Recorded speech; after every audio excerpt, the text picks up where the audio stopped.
পাতে বসলেই দেখবেন ভালো কথা আজকে আমাদের জবান থেকে বের হয় না, বের হয় শুধু গীবত আর গীবত, পরনিন্দা। অথচ আপনি যদি মানুষের বিরুদ্ধে গীবত করেন, লসটা কোথায় একটু শুনে রাখেন, ভালো করে শুনে রাখেন। কুড়িগ্রামের রৌমারীর মুসলমান আজকে যারা চায়ের দোকানে, হোটেলে, বাজারে, ঘাটে, ঘরের ভিতরে, বাইরে একজন আরেকজনের বিরুদ্ধে যারা গীবত করেন, শুনে রাখেন, এই পৃথিবীতে যত ইমাম ছিলেন ওনাদের মধ্যে একজন বড় ইমাম ছিলেন সুফিয়ান সাউরি রহমাতুল্লাহ আলাইহি। তিনি তার খাদেমকে একদিন ডাকলেন, খাদেমকে ডেকে বলেন, খাদেম শোনো, এই যে তোমাকে কিছু স্বর্ণ মুদ্রা আমি তোমারে দিলাম, কিছু ফল ফুল দিলাম, টাকা পয়সা দিলাম, এগুলো ওই লোককে দিয়ে আসবা যে লোক আমার বিরুদ্ধে বদনাম করে, গীবত বলে। যেই মাত্র বললেন, খাদেম ডেকে বলেন, হুজুর এত টাকা পয়সা আপনি ওই ব্যক্তিরে দিয়ে দিলেন যেই ব্যক্তিটা আপনার বিরুদ্ধে গীবত বলে, পরনিন্দা করে, আপনার বিরুদ্ধেই বদনাম করে, তার এত টাকা পয়সা দেওয়ার দরকারটা এই কি? সুফিয়ান সাউরি রাহমাতুল্লাহ আলাইহি বললেন, ও খাদেম শোনো, এই লোকটা আমার বিরুদ্ধে বদনাম করে, আমার বিরুদ্ধে গীবত করে, আমার এত বড় উপকার করলো, এত বড় উপকার আমার মাও আমার জন্য করে না, আমার বাবাও আমার জন্য এত বড় উপকার করে না। আপনাদের প্রশ্ন হতে পারে, হুজুর কি এত বড় উপকার, যে উপকার মা করে না, বাবা করে না, অথচ গীবতকারী তার ব্যাপারে করলো? প্রশ্ন আসে কি আসে না? এবার আসেন আল্লাহর কোরআনের আয়াতের দিকে, যে সূরা আবাসের আয়াত। আল্লাহ তাআলা বললেন, ইয়াউমা ইয়াফিরুল মারউ মিন আখিহি ওয়া উম্মিহি ওয়া আবিহি ওয়া সাহিবাতিহি ওয়া বানিহি। কিয়ামতের ময়দান যেদিন কায়েম হয়ে যাবে, মা বাবা সন্তানের পরিচয় দিবে না। যে স্ত্রী ছাড়া স্বামী আজকে ঘুমায় না, স্বামীকে ছাড়া স্ত্রী ঘুমায় না, আজকে মনে দেখেন, আজকে মনে দেখেন, আপনি যদি স্বামী হন, আপনার স্ত্রীকে যদি 1 লক্ষ টাকা দেওয়া হয়, আপনাকে ঘরে নিয়ে ঘুমাতে বললে ওই স্ত্রী আর আপনাকে নিয়ে ঘুমাবে না, আপনাকে বাইরে বের করে দিবে, সুন্দর জামা কাপড় গোলা খুলে নিয়ে নেবে। এই যে শুরু হয়ে গেল পর হওয়া, কিয়ামতের কঠিন ময়দান যেদিন কায়েম হয়ে যাবে, নবীরা পর্যন্ত, আমার নবী প্যারা নবী, বিশ্ব নবী রাহমাতুল লিল আলামিন নবী ছাড়া সকল নবীরা পর্যন্ত পড়তে থাকবে নাফসি নাফসি। আর আমার নবীর ব্যাপারে যেহেতু আল্লাহ রাব্বুল আলামিন কোরআন শরীফের ভিতরে বলেছেন, ওয়া মা আরসালনাকা ইল্লা রাহমাতাল লিল আলামিন। জুড়ে বলেন আল্লাহু আকবার। রাহমাতুল লিল আলামিন নবী, রাহমাতুল লিল আলামিন নবী, কোরআনে প্রমাণ। আশিক বিনে কে বুঝিবে আমার দয়ার নবীর শান। ঠিক কিনা বলেন? একটু মোহাব্বতে আমার নবীর শানে মাঝে মধ্যে যদি গজল গাওয়া হয়, একটু গাইতে পারবেন না আপনারা? হ্যাঁ, জোর পারবেন কি পারবেন না? আরে ভাইরা আমার, মুরব্বী বাবাজিরা আমার, আশেপাশে গান বললে পরে মুখ নষ্ট হয়ে যায়, অন্তর নষ্ট হয়ে যায়। আর আল্লাহর নবীর প্রেমে নাচ গাইতে গাইতে আল্লাহ 5 বার উমরা করাইছে আমারে, এবার বড় হজে যাচ্ছি টাকা ছাড়া ফ্রি। বলেন মারহাবা। আপনি যদি নবীর প্রেম নিয়ে একটু গাইতে পারেন, আমার আল্লাহ রাব্বুল আলামিন নবীর স্বপ্নে দেখাইতে পারে কি পারে না? যেই নবীর স্বপ্ন দেখলে জাহান্নাম হারাম হয়ে যায়, জান্নাত ওয়াজিব হয়ে যায়। আল্লাহু আকবার। ওই নবীর প্রেমে যদি মাঝে মধ্যে একটু গজল গাওয়া হয়, কষ্ট হবে? একটু জোরে সরে বলেন, রাহমাতুল লিল আলামিন নবী, রাহমাতুল লিল আলামিন নবী, কোরআনে প্রমাণ। আশিক বিনে কে বুঝিবে আমার দয়ার নবীর শান। বলেন না, আশিক বিনে কে বুঝিবে নবী আমার মদিনারি বলবো।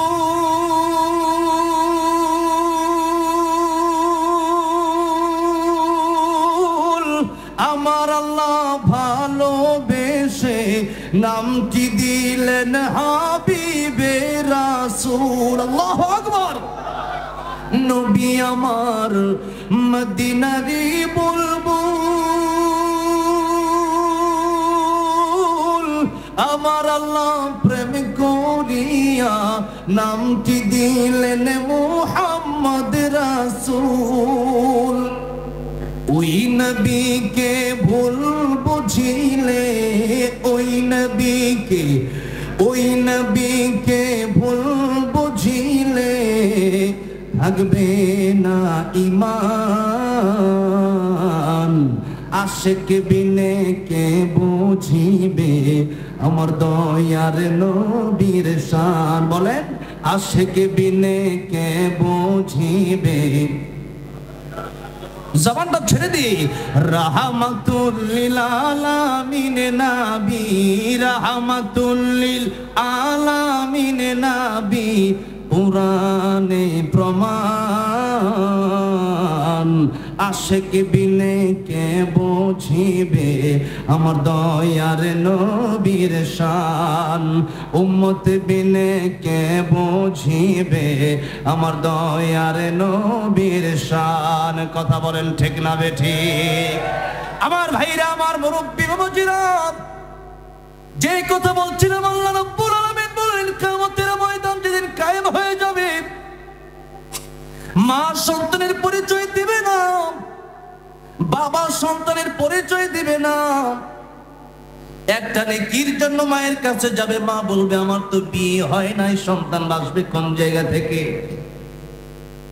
ও মুসলমান, ও আমার ভাইরা, আমার মুরব্বি বাবাজিরা, সেই দিন সুফিয়ান সাওরী রাহমাতুল্লাহ আলাইহি যে কথাটা বললেন, ও খাদেম শোনো, কিয়ামতের কঠিন ময়দানে মা আর বাবা এত আপন। আল্লাহর ফরজ বিধানের পরে আল্লাহ মা বাবার কথা বললেন, ওয়াবিল ওয়ালিদাইনি ইহসানা। আল্লাহর ফরজের পরে ফরজ বিধান হলো মা বাবার খেদমত করো। তোমরা এটা ফরজ, এটা ফরজ না সুন্নত? বলে মা বাবার খেদমত করা ফরজ না সুন্নত? ফরজ। হজে তো সবাই যেতে পারে না। মা আর বাবার দিকে যদি একটা নজর দিয়া মায়ার নজরে তাকাইতে পারেন, নবী বলেন একটা কবুল হজের সওয়াব হবে। সাহাবী বলেন ইয়া রাসূলুল্লাহ, ইয়া হাবিবাল্লাহ, আপনি যে বলেন একবার তাকাইলে একটা কবুল হজের সওয়াব, আমি যদি 100 বার তাকাই? নবী বলেন ও আমার সাহাবী, 100 বার কেন, যতবার তাকাবা তাকাতে তাকাতে অস্থির হয়ে যাইতে পারো, আমার আল্লাহ সওয়াব দেওয়ার বেলায় অস্থির হবে না। যতবার মা বাবার দিকে তাকাইবা আমার আল্লাহ ততবার তোমারে কবুল হজের সওয়াব আমল নামায় দান করে দিবেন। চিৎকার মেরে বলা যাবে না সুবহানাল্লাহ? আজকে মার বাবা অবহেলিত হয়ে আছে। যেই মা আর বাবা হাত উঠাইলে আমার আল্লাহ হাত ফিরায় দেয় না। কত বাবার কাছে চাইলেন, বানানো বাবার কাছে, নিজের বাবার কাছে দোয়া চায় না, নিজের মায়ের কাছে দোয়া চায় না। আমার কাছে অনেকে দোয়া চাই, আমি বলি আগে মায়ের কাছে দোয়া চান, বাবার কাছে দোয়া চান। পীর বাবার কাছে দোয়া চাইলে পীর বাবা দোয়া করলে কবুল হতেও পারে, নাও হতে পারে। কিন্তু আমার নবী বলেন, ও আমার উম্মতেরা, তোমরা যদি দোয়া কবুল করাইতে চাও, মনে রাখবা বন্দুকের বুলেট মিস হয়ে যাইতে পারে, মায়ের দোয়া বাবার দোয়া আমার আল্লাহ খালি ফিরে দিবে না।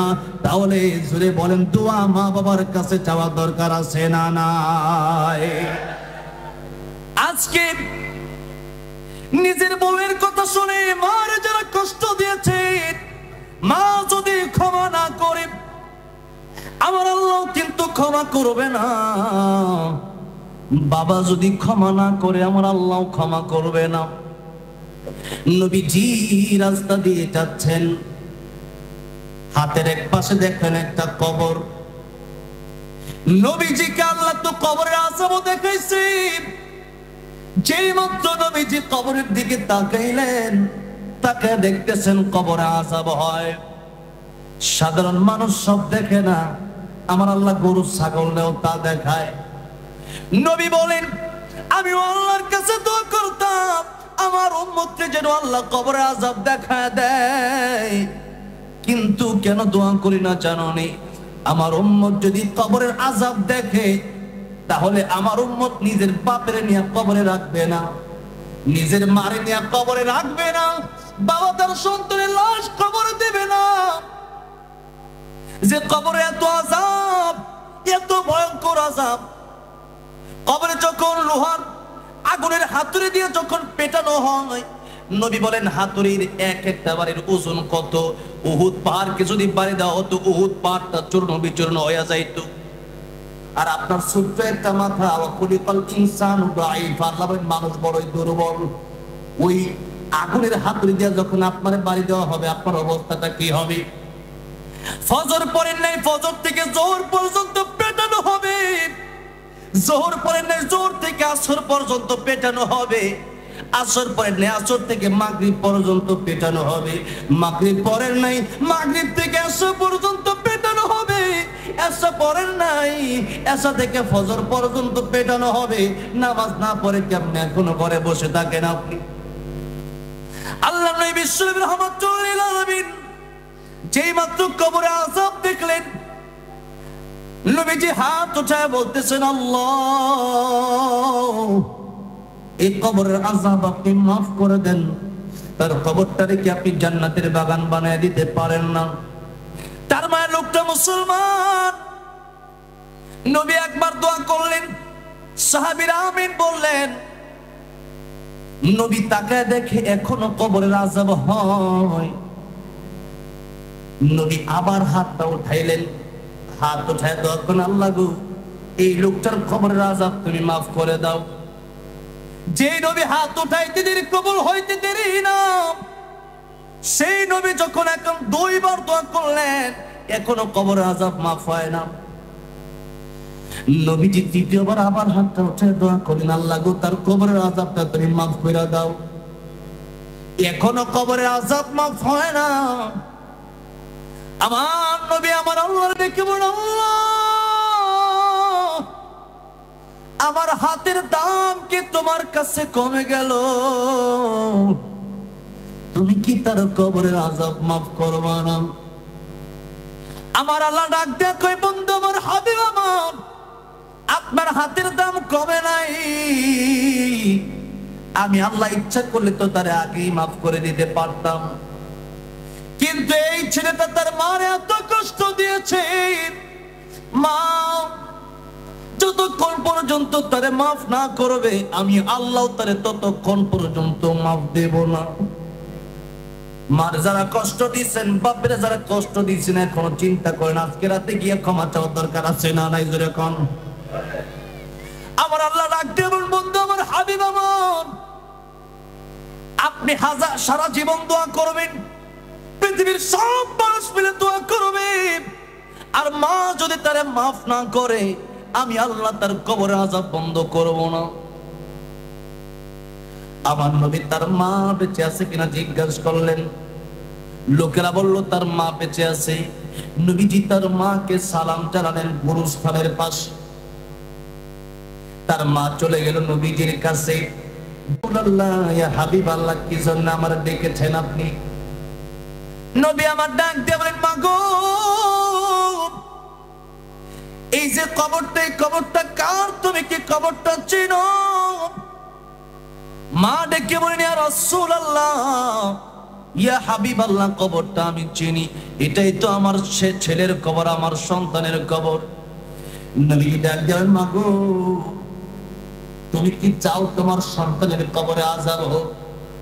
মা ডাক দিয়া বলে, ইয়া রাসূলুল্লাহ, ইয়া হাবিব আল্লাহ, কেন কবরে কি আযাব হয় নাকি? নবী বলেন, হ্যাঁ তোমার ছেলের কবরে তো এখন আযাব হয়। আমি একবার, দুইবার, তিনবার আমার আল্লাহর কাছে দোয়া করেছি। আমি নবী হাত তুলতে দেরি হয়, আমার আল্লাহ আমার হাত ফিরিয়ে দিতে, আমার আল্লাহ আমার দোয়া কবুল হইতে দেরি করে না। আজকে আমি তিনবার দোয়া করলাম, এই যুবক ছেলের কবরের আযাব বন্ধ হয় না। এরপর আমি তোমার খোঁজ খবর নিলাম। ও মা, এখন কি তুমি তারে মাফ করে দিতে পারো না? তুমি মাফ না করলে আল্লাহ তার কবরের আযাব বন্ধ করবে না। তার মা ডেকে বলে, ইয়া রাসূলুল্লাহ, ইয়া হাবিব আল্লাহ, আমি মাফ করব না। যে আঘাত আমারে করেছে, এত মায়ের আমারে মারছে, বউয়ের কথায় মায়ের গায়ে হাত, এরকম সোনার ছেলে বাংলাদেশে আছে না নাই? লিখে নেন কপালে, মা জনম দুঃখিনী, আপনারা যদি মাফ না করে আমার আল্লাহ কিন্তু আপনারে মাফ দেবে না। এত সহজ মনে করবেন না। হজ করবেন প্রতি বছর, উমরা করবেন প্রতি মাসে, মাদ্রাসায় বস্তা বস্তা মসজিদে কবরস্থানে দান করবেন, মা যদি মাফ না করে কবরের আযাব থেকে কেউ বাঁচাতে পারবে না। কথা বলেন ঠিক না বেঠিক? মা ডাক দিয়া বলল, ইয়া রাসূলুল্লাহ, ইয়া হাবিবাল্লাহ, আমি মাফ করব না। আমার নবী আমার আল্লাহকে ডাক দিয়া বললেন, আল্লাহ, মা যদি তারে মাফ না করে তাহলে কি তার কবরের আযাব মাফ হবে না? আমার আল্লাহ কয় না, মাফ হবে না। ইয়া আরহামার রাহিমিন, ইয়া রাব্বাল আলামিন, ওগো আমার আল্লাহ, আমার বিশ্বাস হয় আমাকে তুমি যেমনি কবরের আযাব দেখাইছো, তার মারেও তুমি ওইভাবে কবরের আযাব দেখাইতে পারো। আল্লাহ, আগের দোয়া যদিও কবুল হয় নাই, এখনকার দোয়াটা তুমি কবুল করে নাও। আয় আল্লাহ তাআলা, তার মাকে তুমি কবরের আযাবটা দেখায় দাও। আমার বিশ্বাস হয় তার মা যদি সন্তানের কবরের আযাব দেখে, তার মা সইতে পারবে না। আমার আল্লাহ তাআলা বন্ধু, আমার হাবিব আমার, আপনার আগের দোয়া কবুল না করলেও এই দোয়া আমি আল্লাহ কবুল করে নেব। তার মানে আমি কবরের আযাব দেখায় দেব। তার মানে আমার আল্লাহ রাব্বুল আমিন কবরের আযাব দেখায় দিলেন। যেই মাত্র কবরের আযাব দেখছে, মায়ের চিৎকার মারছে। কবরের আযাব বুঝে এত ভয়ানক, তা তো কল্পনাও করতে পারি না। এক একটা সাপ দুনিয়াতে যদি ছেড়ে দেওয়া হতো, 3 দিন নামের এক একটা সাপ, ওই সাপের একবার যদি শ্বাস দুনিয়াতে ছাড়তো, জীবনে এই ঘাসগুলো আর হতো না। ভুট্টা বলেন, ধান বলেন, গম বলেন, আলু বলেন, পেঁয়াজ বলেন, রসুন বলেন, কোন গাছ এই পৃথিবীতে আর হতো না। এক একটা সাপের শ্বাসের কারণে ওই সাপ যদি এক একটা সুবল দেয়, বলেন তো অবস্থাটা কি মারাত্মক হবে। যে মাত্র মা দেখো কবরে আযাব হয়, মা তোমায় হয় 10 মাস 10 দিন যে মা পেটে রাখলো, যে মা 2টা বছর দুধ পান করাইলো, গবেষকরা বলেছেন, সায়েন্স বলেছেন, মায়ের পেটে যখন একটা বাচ্চা আসে, সন্তানের মাথাটা থাকে নিচের দিকে, পা 2টা থাকে বুকের উপরের দিকে। যখন সন্তানটা প্রসব হবে, তার কয়েকদিন আগে এক একটা লাথি মারে কলিজার ভিতরে গিয়ে লাথিগুলো লাগে। জনম দুঃখিনী মা এমন কথা বলতে চায়, আমার বিষ এনে দাও, বিষ পান করে আমি মরে যাই, তবু আর জীবনে আমি কোনোদিন বাচ্চা গ্রহণ করব না। এই সন্তান যখন পৃথিবীতে আসে, এই সন্তানটা যখন আইসা কান্দে, মা যখন সন্তানের সুন্দর চেহারা দেখে, মায়ের মন ঠান্ডা হয়ে যায়। 2 বছর 3 বছর পরে যখন মা বলে ডাক দেয়, মায়ের মনে কত মায়া আমার আল্লাহ দিয়ে দিলেন। ওই মা ডাক শোনার সাথে সাথে মা তার সমস্ত দুঃখ বেদনা গুলো ভুলে যায়। চিৎকার মেরে বলা যাবে না সুবহানাল্লাহ।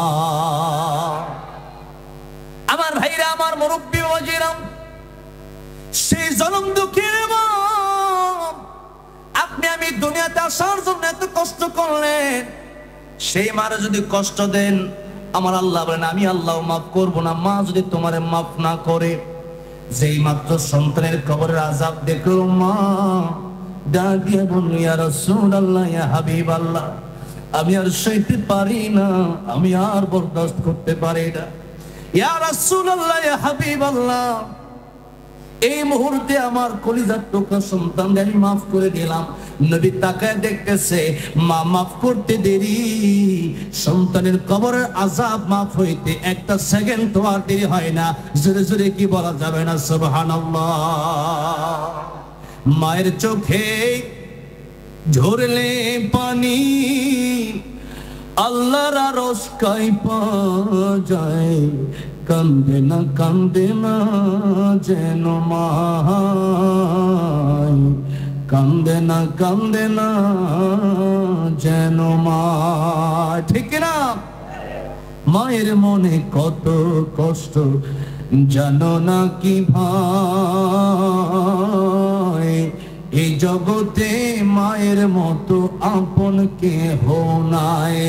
সেই মায়ের কষ্ট কেহ, সেই মায়ের কষ্ট কেহ দিও না এই দুনিয়ায়। কান্দে না যেন মাই, কান্দে না যেন মাই। এই জন্য আজকে থেকে মুসলমান একটা ওয়াদা আপনার কাছ থেকে আমি নিতে চাই, যতদিন বেঁচে আছেন ততদিন মারে খুশি করবেন। হুমা জান্নাতুকা হুমা নারুকা, বাপ মারে খুশি করতে পারলে জান্নাত। বাপ মা যদি নারাজ হয়ে যায় আপনার কপালে জাহান্নাম আছে। এই জিনিস যতদিন বেঁচে আছেন মা বাপের কষ্ট দেবেন না। মা বাপের খেদমত করতে রাজি আছেন কারা কারা? দুটি হাত আমার আল্লাহরে উঠায়া দেন। লিল্লাহি তাকবীর, লিল্লাহি তাকবীর। আল কোরআনের আলো, লিল্লাহি তাকবীর।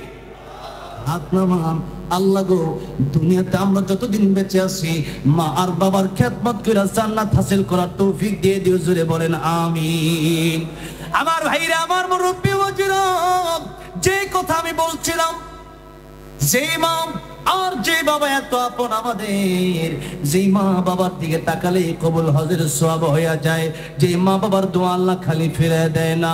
আল্লাহর হুকুমের পরে আল্লাহ যে মা বাবার খেদমতের কথা বললেন, ওয়া ক্বাদা রাব্বুকা আল্লা তা'বুদু ইল্লা ইয়া ওয়া বিল ওয়ালিদাইনি ইহসানা ওয়া'বুদুল্লাহ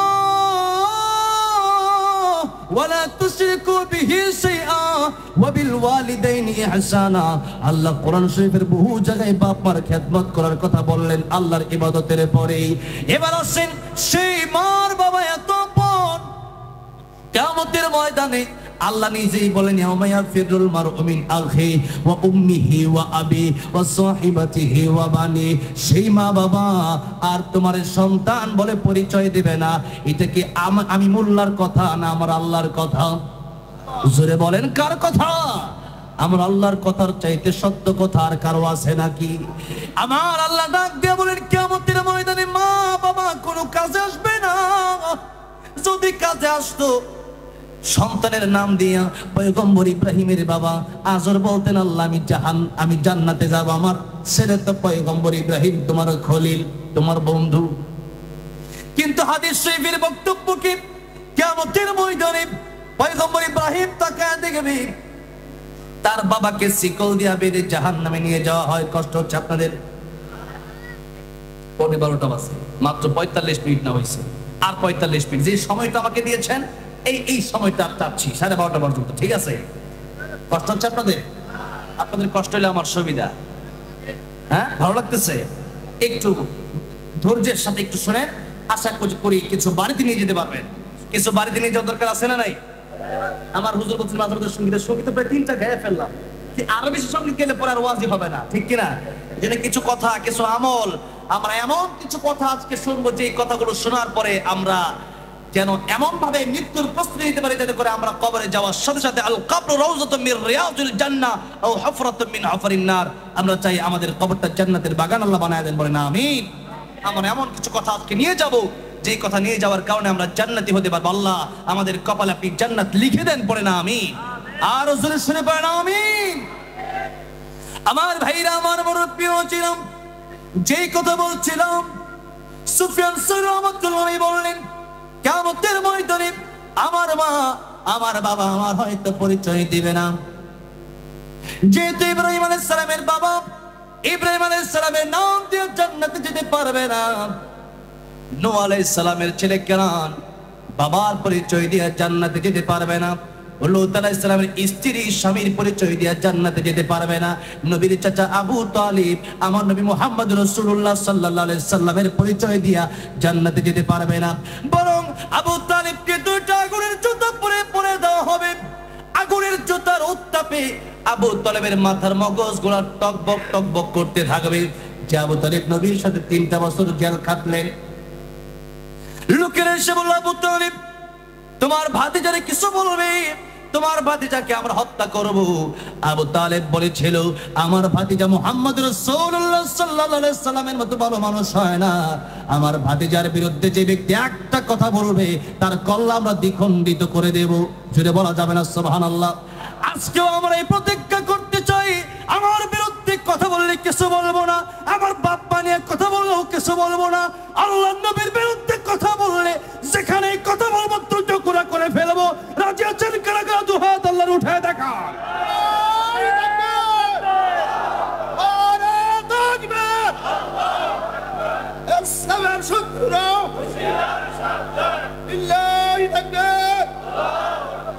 আমার ভাইরাম, আমার মুরব্বী ওয়াজিরাম, আল্লাহর নবী বললেন নিজের জীবনের চাইতেও আমাকে বেশি ভালোবাসতে হবে। লা ইউমিনু আহাদুকুম হাত্তা কুনা হাব্বা ইলাইহি মিন ওয়ালিদিহি ওয়া ওয়ালাদিহি ওয়ান নাসি আজমাইন।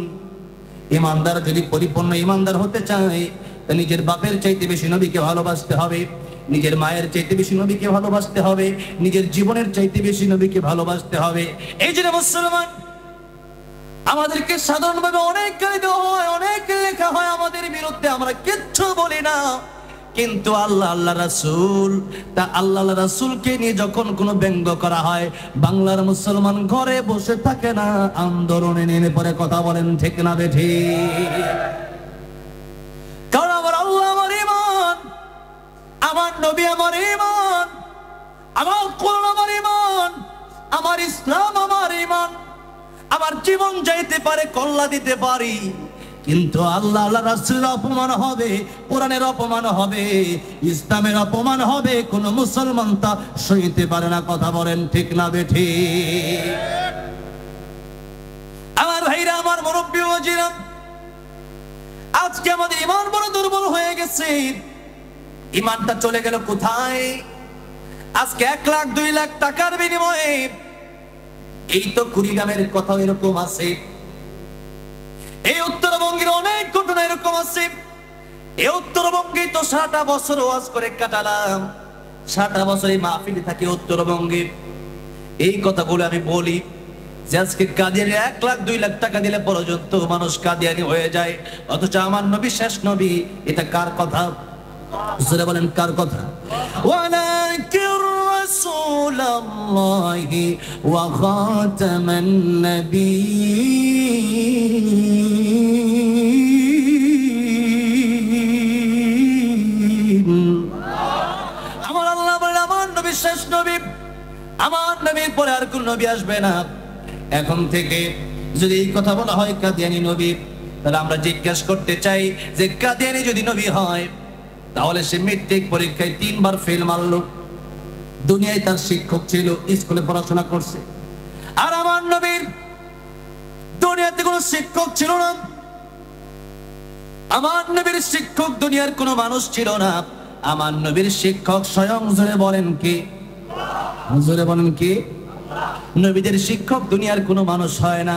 কারণ তাহলে কয়েকদিন পরে বলবে ও তো নবীর চাইতে বড়, অথচ আল্লাহর পরে দুনিয়াতে নবীদের সম্মান। জোরে বলেন ঠিক না বেঠিক? পয়গম্বর ঈসা রূহুল্লাহকে ছোট্টবেলায় মক্তবে ভর্তি করে দেওয়া হলো কায়দা শেখার জন্য। তার উস্তাদ থেকে কায়দা শেখাচ্ছে কাকে? ঈসা আলাইহিস সালামকে। পড়ো আলিফ। ঈসা আলাইহিস সালাম তার উস্তাদকে বললেন, আলিফ যে পড়বা আপনি আগে বলেন আলিফ খাড়া হয়ে রইছে কি লিগা? সুবহানাল্লাহ কবেন না? আলিফ দাঁড়ায় আছে কেন? বাস হয়ে আছে কেন? বান নিচে 1 নক্তা, তার উপরে 2 নক্তা, সার উপরে 3 নক্তা, আলিফে কোনো নক্তা নাই। এই 2 ব্যাখ্যা আগে দেন, পর আলিফ পড়বো। ওইটা আমিও কোনোদিন জিগাই নাই, আর আমারও কোনো হুজুর কোনোদিন জিগায় নাই, কোনো ছাত্র আমার জিগায় নাই। ডাইরেক্ট আলিফ পড়ো। কিন্তু পয়গম্বর ঈসা বলছেন না বুঝে আমি পড়ি না। এবার হুজুর বলছেন ঠিক আছে, যদি তুমি না বুঝে পড়ো তুমি এর ব্যাখ্যা দাও। ছোট্ট মানুষ ঈসা আলাইহিস সালাম। ঈসা আলাইহিস সালাম বললেন যদি শিখতেই হয় তাহলে আপনি আছেন চেয়ারে, আমি আছি নিচে। আপনি আছেন গদিতে, আমি আছি নিচে। আপনি গদি ছেড়ে এখানে আসেন, আমি গদিতে গিয়া পরে আপনারা শেখাবো। জোরে কোন সুবহানাল্লাহ। কারণ নবীদের উস্তাদ কোনো মানুষ হতে পারে না। আপনি নিচে আসেন, আমি চেয়ারে যাব, আমি চেয়ারে গিয়ে আপনারা শেখাবো। উস্তাদ বললেন ঠিক আছে। এই বিষয় যেহেতু জীবন এরকম আজীব প্রশ্ন জীবনে আমি কোনোদিন করি নাই, আমারও কেউ করে নাই, সুতরাং এই প্রশ্ন আমার শোনার দরকার আছে, এর উত্তর আমার দরকার আছে। তুমি চেয়ারে যাও, আমি নিচে যাবো, এরপর আমারে বলো আলিফ কেন দাঁড়ায় রইছে, আলিফের উপরে নিচে কেন নক্তা নাই। এবার পয়গম্বর ঈসা ছোট মানুষ, তিনি বলছেন শোনেন, আলিফ দাঁড়ায় আছে এই জন্য আমরা বাংলাতে এক লিখি এইভাবে, আর আরবিতে এক লিখতে হয়। আলিফ যেমনে লেখে আরবিতে একও, যারা আলিফ আছে এমনি লেখে না, আরবিতে এমনি এক লেখে, খারাপ ভাবে সোজা একটা টান দিলেই এক। সুতরাং আলিফ আর এক, আমার আল্লাহ আলিফের মাধ্যমে বুঝিয়ে দিলেন আলিফ যে প্রথমেই পড়বেন। কোরআনের শিক্ষা, কায়দার শিক্ষা, প্রথমে আলিফের শিক্ষাই হলো আমার আল্লাহ এক, আমার আল্লাহর সাথে কোনো শরীক নাই। চিল্লায় বলা যাবে না সুবহানাল্লাহ। দুই নম্বরে আলিফের উপরে নিচে কোনো নক্তা নাই। শুনেন, কুল হুয়াল্লাহু আহাদ আল্লাহুস সামাদ। সবাই পড়েন, একবার পড়লে 10 পারার সওয়াব আল্লাহ এখন লিখে দিবেন। পড়েন, কুল হুয়াল্লাহু আহাদ আল্লাহুস সামাদ লাম ইয়ালিদ ওয়া লাম ইউলাদ ওয়া লাম ইয়াকুল লাহু কুফুয়ান আহাদ। আপনি ভালো করে শুনেন, আল্লাহ বলছেন আল্লাহ একক, আল্লাহর কোনো শরীক নাই, আল্লাহর কোনো ছেলে নাই, আল্লাহর কোনো মেয়ে নাই, আল্লাহর কোনো বাবাও নাই, আল্লাহ কাউকে জন্ম দেন নাই, কারো থেকে আল্লাহ জন্ম হনও নাই, আল্লাহর সমতুল্য কেউ নাই। আল্লাহ আলিফের নক্তা যেহেতু নাই, বা নক্তা আছে, দুনিয়ার মানুষের শরীক থাকতে পারে, 1 জন 2 জন 3 জন 4 জন 5 জন, কিন্তু আমার আল্লাহ, আমার আল্লাহর সাথে কোনো শরীক নাই, আমার আল্লাহর কোনো পিতা নাই, আমার আল্লাহর কোনো ছেলে সন্তান মেয়ে সন্তান নাই। এই জন্য আল্লাহ বুঝিয়ে দিলেন আলিফতে এক, আল্লাহর সাথে কোনো শরীক হতে পারে না। জোরে জোরে বলা যাবে না সুবহানাল্লাহ। হুজুর ডাক দিয়ে বলছেন ঠিক আছে, তোমারে আমার কাছে ভর্তি করা হয়েছিল পড়ানোর জন্য, আমি বুঝতে পেরেছি তোমার আল্লাহ এমন জ্ঞান দিয়েছেন, আমার জ্ঞান তোমার সাথে কোলাবে না, তোমার শিখানোর যোগ্যতা আমার কাছে নাই। নবীর শিক্ষক দুনিয়ার কোনো মানুষ হতে পারে না, যাতে করে পরে কথা না বলতে পারে নবী সে বড়। আমার পয়গম্বর বিশ্ব নবী রাহমাতুল লিল আলামিন বলছেন, শুনে রাখো উম্মতেরা, আমার আল্লাহ রাব্বুল আলামিন এত ইলম দান করেছেন, তামাম পৃথিবীতে যত মানুষ পৃথিবীতে এসেছে আর যত মানুষ তামাম পৃথিবীতে সামনে আসবে, সবার জ্ঞান সবার ইলম মিলে যতটুকু হবে, তার চাইতে বেশি ইলম জ্ঞান আল্লাহ আমি নবীকে দান করেছেন। বলেন সুবহানাল্লাহ। আমার ভাইরা, আমার মুরব্বি মজিরা, আজকে আমরা ঈমান বিক্রি করে দিচ্ছি, কোরআনের একটা আয়াত আমরা স্বীকার করে ফেলছি, অনেকেই 1 লাখ 2 লাখ টাকার বিনিময়ে কাদিয়ানী হয়ে যাচ্ছে। এই হলো একটা ভন্ডের দল। আরেকটা ভন্ড বাংলাদেশে আছে, এটার নাম হলো হিজবুত তাওহীদ। আমি হলো এটা হিজবুত শয়তান। এটা কি হিজবুত শয়তান, যার কোরআন তেলাওয়াতের সঠিক কোরআন তেলাওয়াত কিভাবে করে ওইটাই জানে না। কোরআন তেলাওয়াত যারা শুদ্ধ হয় সে বলছে আমি হিজবুত তাওহীদের ইমাম। ইমাম বা শব্দ আছে নাকি, শব্দ ইমাম, ওটারে বলতেছে ইমাম। ইমাম কারে বলো ওইটাই জানে না, সূরা ফাতিহা কারে বলো ওইটাই জানে না, নামাজ ঠিকভাবে যে ব্যক্তি পড়তে পারে না, মদের সাথে যাদের সম্পর্ক, গাঁজার সাথে যাদের সম্পর্ক, নারীর অবৈধ বেপরদা নারীর সাথে যাদের সম্পর্ক, এরা কোনোদিন হিজবুত তাওহীদ হতে পারে না, এরা হিজবুত শয়তান। কথা বলতে হবে ঠিক না বেঠিক?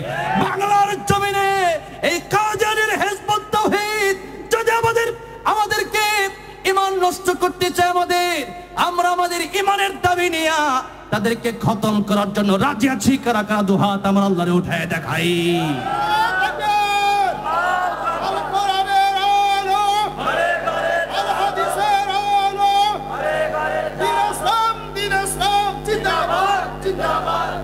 আমার ভাইরা, আমার মুরব্বি ওয়াজিরের জন্য ঈমান বড় দামি সম্পদ। মুফাসসিরিন কেরামগণ বললেন, ঈমান নিয়া কোরআনে তো ডাইরেক্ট কি আছে, যদি জান্নাতে যেতে হয় তাহলে ঈমান লাগবে। ঈমান ছাড়া যদি কবরে যান, ওই কবরটা জাহান্নামের আগুন দিয়া ভরে যাবে। এই জন্য ঈমান নিয়ে কবরে যেতে চাই কি চাই না? আল্লাহ সবাইকে পাকা ঈমানদার বানায় দিয়ে জোরে বলেন আমিন। এবার শুন, আজকে আমাদের ঈমান নষ্ট করে দেওয়া হচ্ছে। মুহাদ্দিসিনে কেরাম, মুফাসসিরে কেরামগণ বলেন, এমন একটা স্বর্ণের টুকরা অথবা এমন একটা ডায়মন্ড অথবা এমন একটা হীরা যদি আপনার কাছে থাকে, যে হীরার মাধ্যমে, যে ডায়মন্ডের মাধ্যমে, যে স্বর্ণের মাধ্যমে আপনি গোটা কুড়িগ্রামটা কিনতে পারবেন, ওই স্বর্ণের টুকরা, ওই ডায়মন্ডের টুকরা, ওই হীরার টুকরা পকেটে নিয়ে কি আপনি সুন্দরভাবে ঘুরতে পারবেন নাকি? সুদ ডাকাত পিছে লেগে থাকবে কি থাকবে না? কেন? যে একটা ডায়মন্ডের টুকরা যদি চুরি করতে পারি, গোটা কুড়িগ্রাম কিনা যাবে। এবার যে ঈমান সবচেয়ে কম ঈমান যার থাকবে, সর্বশেষে যে ব্যক্তি জান্নাতে যাবে, ওই ব্যক্তিকে আমার আল্লাহ রাব্বুল আলামিন যখন জান্নাতে দিবেন, ওই ব্যক্তিটা বলবে, আল্লাহ রাব্বুল আলামিন আমারে আপনি জান্নাতের দরজার সামনে একটু জায়গা দেন। আমার আল্লাহ বলবেন, না রে বান্দা, সবচাইতে কম ঈমান তোর ছিল, এই জন্য তোর জান্নাতটা হবে 10 দুনিয়ার চাইতে আরো বড়। চিৎকার মেরে বলা যাবে না সুবহানাল্লাহ? যে ঈমান দিয়া 10 দুনিয়ার চাইতে বড় জান্নাত আমার আল্লাহ দিবে, ওই ঈমান চুরি করার জন্য শয়তানের দলেরা, হিজবুশ শয়তান আর কাদিয়ানি বাংলাদেশে আছে না নাই? আমরা আমাদের জীবন দেব, কিন্তু ঈমান আমরা দিতে পারি না। আব্দুল্লাহ ইবনে হুযাফা রাদিয়াল্লাহু আনহু রোম সম্রাটদের আটকালো, বলল, ইসলাম ছেড়ে দাও, তোমার আমার অর্ধেক রাজ্য দিব, আমার মেয়েটা বড় সুন্দরী, তারেও বিয়ে দিয়ে দেব। আব্দুল্লাহ ইবনে হুযাফা রাদিয়াল্লাহু আনহু বললেন, ও রোমের কুকুর, তুই আমার কি দিবি বল? তুই আমার কোন জমির লোক দেখাস? আমার আল্লাহ তো আমার জন্য কাফি, আমার আল্লাহ আমার জন্য যথেষ্ট। এই জমিনটা আমার আল্লাহর কাছে মশার পাখার সমতুল্য মূল্য নাই, তুই আমার কোন জমি দিবি? রোমের সম্রাট আব্দুল্লাহ ইবনে হুযাফাকে বন্দী করলেন জেলের ভিতরে। 1 দিন, 2 দিন, 3 দিন, 7 দিন পর্যন্ত খানা দিল না। 7 দিন পরে ডাক্তার পাঠানো হলো, তাও তো খোঁজ খবরের জন্য পাঠানো হয়েছে। আর আমাদের বাংলাদেশে এমন আয়না ঘরের নাম আমরা শুনেছি, যে আয়না ঘরে বছরকে বছর আলেমকে রাখা হয়েছে, কোন ডাক্তার পর্যন্ত পাঠানো হয় না। ঠিক কিনা জোরে কর? তাইলে বোঝা গেল রোমের কুত্তার চাইতে এই কুত্তা সবচেয়ে বেশি খারাপ। জোরে কোন ঠিক না বেঠে? তারপর এখন আবার বলতেছে, ডোনাল্ড ট্রাম্প আইসা পড়ছে ক্ষমতায়, চট করে ঢুকে যাব, তুই আয়, তোরে দেখার জন্য, তোরে ফাঁসি দেওয়ার জন্য বাংলার কোটি জনগণ রেডি হয়ে আছে। ঠিক কিনা জোরে কোন? তুই আয়, তুই সবগুলো নিয়ে আয়। আজকে সামান্য একটা বক্তব্য দিয়েছে দেখলাম, দেখা না দিলে বন্ধু কথা কইও না। গান কেটা জানি লিখছিল, এটা কইছে, দেখা না দিলে বন্ধু কথা কইও না। দেখা দাও না কিসের কথা? পারলে আসো বাংলার জমিনে, তোর বাপরে শ্রদ্ধালয়, দেখ অবস্থা কি হয়। ঠিক কিনা জোরে কর? দিল্লিতে বৈশা বৈশা বড় বড় গপ্প মারায়ও না। আল্লামা সাঈদী সহ বাংলার শত শত আলেমকে ফাঁসি দিয়েছো, এর বিচার বাংলার জনগণ করবে, আর তাকেও ছাড়া দেওয়া হবে না, কুকুরের মতো পেটানো হবে। ঠিক কিনা বলে? আজকে দিল্লিতে বসে বসে, মামুর বাড়ি বসে বসে বড় বড় গল্প মারাও, এত বড় সাহস, আর আপনারাও ধৈর্য হারাবেন না। যার এত ক্ষমতা, সে আবার বাংলাদেশ থেকে পলায় যায় নাকি? হ্যাঁ, যার এত ক্ষমতা, সে আবার বাংলাদেশ ছেড়ে পলায় যায় নাকি? এত ক্ষমতা থাকলে তো বাংলাদেশেই থাকতো। দিল্লিতে গিয়া উল্টা পাল্টা কথা বলো, সাইজ করে ফেললে বাংলার জনগণ। ঠিক কিনা বলেন? যেই কথা বললাম, এই আইনা করে আমির হামজা সাহেবের সাথে আমার প্রায় সময় দেখা হয়। এমন শাস্তি তারে দিছে, রফিক মাদানী ভাইয়ের এমন শাস্তি দিছে, আল্লামা মামুনুল হককে এমন শাস্তি দেওয়া হয়েছে, যে শাস্তির কারণে তাদের হাড্ডি গুড্ডিগুলো এখনো ব্যথা করে, অবস্থা খুবই খারাপ। আয়না ঘরে রাখছে, আয়না ঘরে। রফিক মাদানী ভাইয়ের সাথে কথা হলো, তাদের কবরের একটা মাত্র কবর, যেরকম এরকম একটা ঘরের ভিতরে তারা রাখছে। তো এর চাইতে ভালো ছিল ওইটা, রোম সম্রাট। 7 দিন পরে ডাক্তার পাঠানো হলো, জিজ্ঞাসা করা হলো ক্ষুধা লাগে নাই? খোঁজ খবর নেওয়ার জন্য পাঠানো হলো। ক্ষুধা তো লাগছে। ডাক্তার রোম সম্রাটের কাছে এসে বলল, শোনেন, 7 দিন হয়ে গেল, খাবার নাই, পানি নাই, মনে হয় এক্ষুনি মরে যাবে, মৃত্যু শয্যায় শায়িত হয়ে আছে। রোম সম্রাট বলল, তারে খাবার দাও, 2টা জিনিস দিবা। জুড়ে বলেন, কয়টা জিনিস? 2টা জিনিস দিবা। একটা হলো শুকরের গোশত, আর পানির বদলে দিবা মদ। শুকরের গোশত মুসলমানের জন্য খাওয়া হালাল না হারাম? মদ খাওয়া হালাল না হারাম? এই 2টা তার সামনে দিবা। তাও একটা গুনাহ করায় দিই। যদিও ওই সময় আব্দুল্লাহ ইবনে হুযাফা রাদিয়াল্লাহু আনহু যদি ওই মদ আর শুকরের গোশত দিত, 7 দিন পর্যন্ত তিনি না খাওয়া। বলেন, ওই সময় খাওয়াটা জায়েজ ছিল কি ছিল না? জীবন বাঁচানোর জন্য ছিল। এবার যখন আব্দুল্লাহ ইবনে হুযাফা রাদিয়াল্লাহু আনহুর সামনে নিয়ে যাওয়া হলো মদের বোতল আর শুকরের গোশত, আব্দুল্লাহ ইবনে হুযাফা কে বলে ভালো করে শুনেন, তার ঈমান কেমন আর আমাদের ঈমান কেমন। আব্দুল্লাহ ইবনে হুযাফা রাদিয়াল্লাহু আনহু বলেন, ও ডাক্তার, এই মদের বোতল আর শুকরের গোশত সামনে থেকে সরাবি নাকি আমি লাথি দিয়া সরাবো? আল্লাহু আকবার। তুই না সরাইলে আমি লাথি দিয়া সরাই দেব, কিন্তু সাবধানে করে এখান থেকে নিয়ে যা। সেই মাত্র বলছে, ডাক্তারের মেজাজ হট হয়ে গেছে, ডাক্তারের মেজাজ গরম হয়ে গেছে। চলে গেল বাদশার কাছে। বাদশা মহারাজ, এত দেখা যায় সাধারণ প্লেয়ার না, কাগা প্লেয়ার। আল্লাহু আকবার। 7 দিন খায় না, কথা কিন্তু বড় স্পিডে কয়। এটা দেহের আব্দুল্লাহ ইবনে হুযাফা তো আমারে বলতেছে লাথি দিয়ে আমাদের বোতল সরিয়ে দেবে। এবার বাদশার মেজাজ হট হয়ে গেল, বাদশার মেজাজ গরম হয়ে গেল।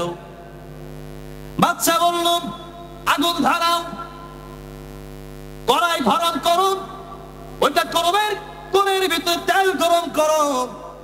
আব্দুল্লাহ ইবনে হুযাফাকে আসতে বল, আসতে পারে না। 2 জনকে কাঁধের উপর ভর করে আব্দুল্লাহ ইবনে হুযাফাকে আগুনের পারে নিয়ে আসলেন।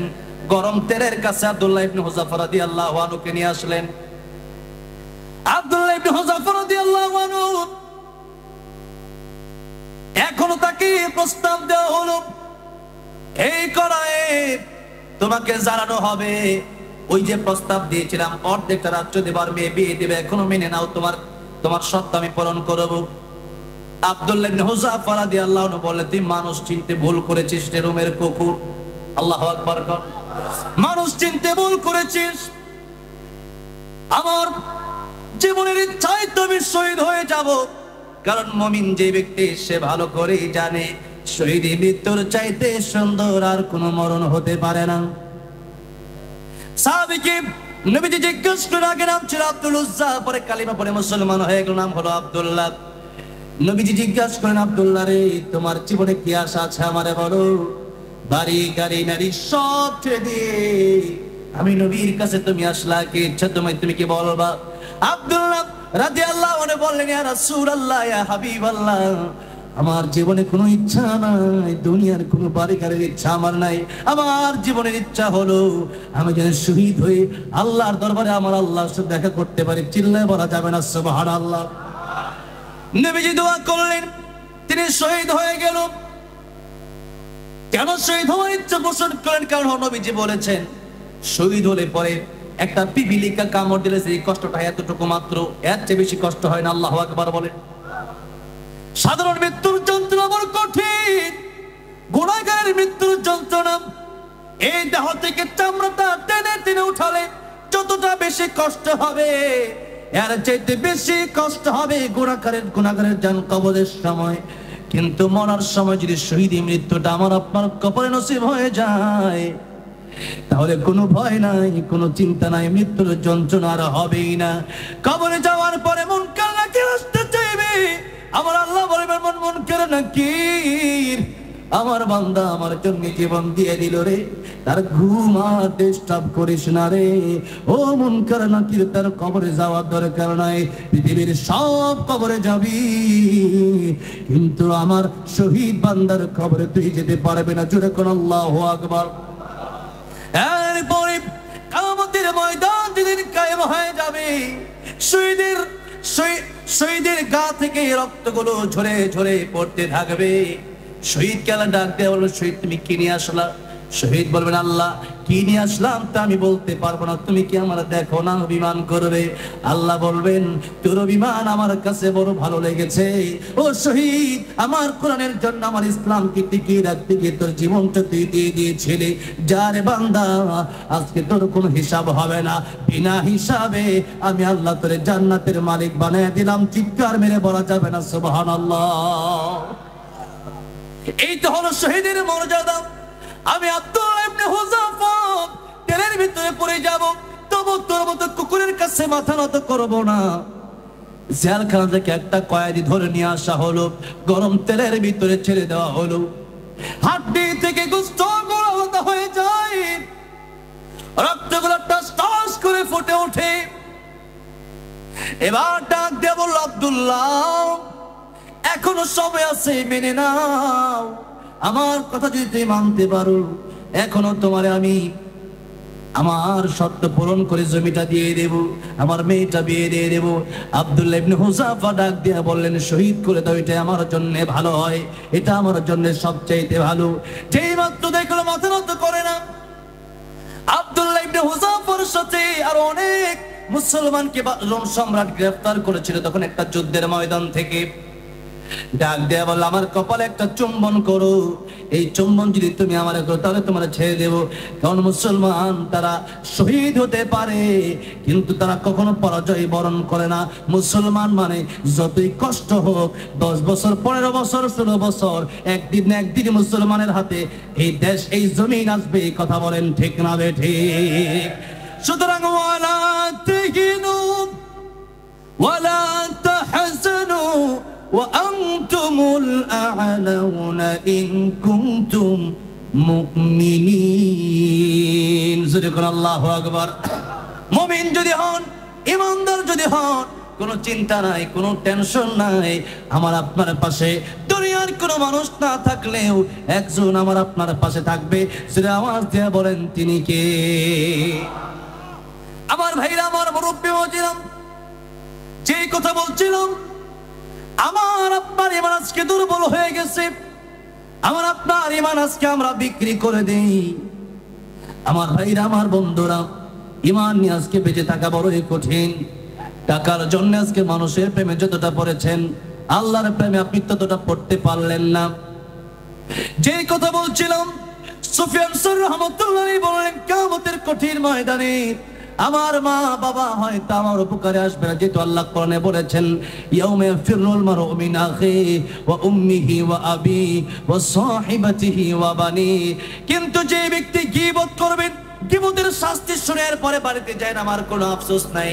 যে ব্যক্তি গীবত করবেন তার আল্লাহ কিয়ামতের ময়দানে ডাকবেন। যার বিরুদ্ধে গীবত করেছেন তারও ডাকা হবে। এরপরে বলা হবে, ঠিক আছে, দুইজন যেহেতু আমার সামনে চলে আসলাম, আজকে তুমি তার বিরুদ্ধে গীবত করেছিলে, বলে হ্যাঁ। আইয়ুহিব্বু আহাদুকুম আইয়াকুলা লাহমা আখিহি মাইতান ফাকারিহতুমু। আল্লাহ আগেই নিষেধ করে দিয়েছিলেন, তোমরা কি তোমাদের মৃত ভাইয়ের কাঁচা গোশত খেতে পছন্দ করো নাকি? কি পছন্দ করেন? কেউ পছন্দ করেন না। আল্লাহ আগেই নিষেধ করলেন, ওয়ালা ইয়াগতাব বা'দুকুম বা'দান, একে অপরের গীবত করবা না। আজকে একজন আরেকজনের বিরুদ্ধে যখন গীবত করেন, এই গীবতের কারণে লসটা কোথায় হচ্ছে? সুফিয়ান সাউরী রাহমাতুল্লাহ আলাইহি বললেন, তারে কেন এত স্বর্ণ মুদ্রা, এত টাকা পয়সা আমি দিলাম? এর কারণ হলো এই লোকটা আমার বড়ই উপকার করছে। কিয়ামতের ময়দানে আমার গুনাহগুলো আল্লাহ তারে দিয়ে দিবেন, আর তার নেকগুলো আমারে দিয়ে দিবেন। সুতরাং কিয়ামতের ময়দানে মাউত একটা নেকি দিবে না, কিন্তু তার অনিচ্ছা সত্ত্বেও তার এই যে নেকগুলো আমার দিয়ে দেওয়া লাগবে। আল্লাহ রাসূল বললেন, এই দুইটা ক্ষতি এক নম্বরে তোমার নেক আমল সে নিয়ে যাবে, তার দুই নম্বরে তার গুনাহগুলো তোমার দিয়ে দেওয়া হবে। সুতরাং কিয়ামতের ময়দানে গীবতের কারণে যদি জাহান্নামে যেতে হয়, আজকে আমরা গীবতকে কিছু মনে করি না, পরনিন্দাকে কিছুই মনে করি না, আরেকজনের হককে আমরা কিছুই মনে করি না। আরেকজনের বিরুদ্ধে গীবত বলার কারণে তার হক আপনি নষ্ট করছেন।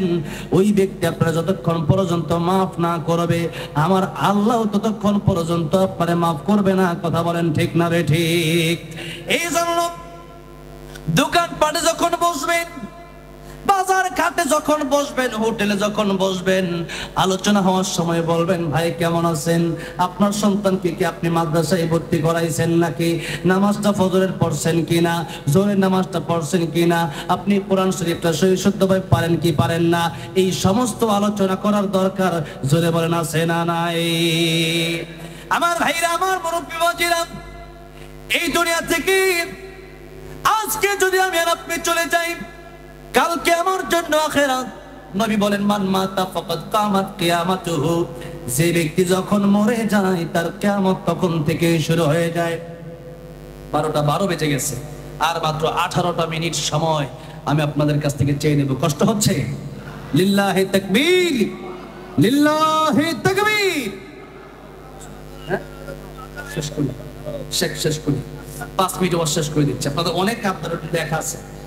আমার ভাইরা, আমার মুরব্বি বাজিরা, যে কথা বলছিলাম, মান মাতা ফাকাদ কামাত কিয়ামাতুহু। যেদিন আপনি মরে যাবেন, ওই দিন নবী বলেন আপনার কিয়ামত শুরু হয়ে যাবে। আল্লাহ বলেন, ইন্নাস সাআতা আতিয়াতুন আকাদু উখফিহা লিতুজজা কুল্লু নাফসিন বিমা তাসআ। এই কিয়ামতের কথা আল্লাহ সাহাবাদের কিয়ামত বুঝিয়েছেন।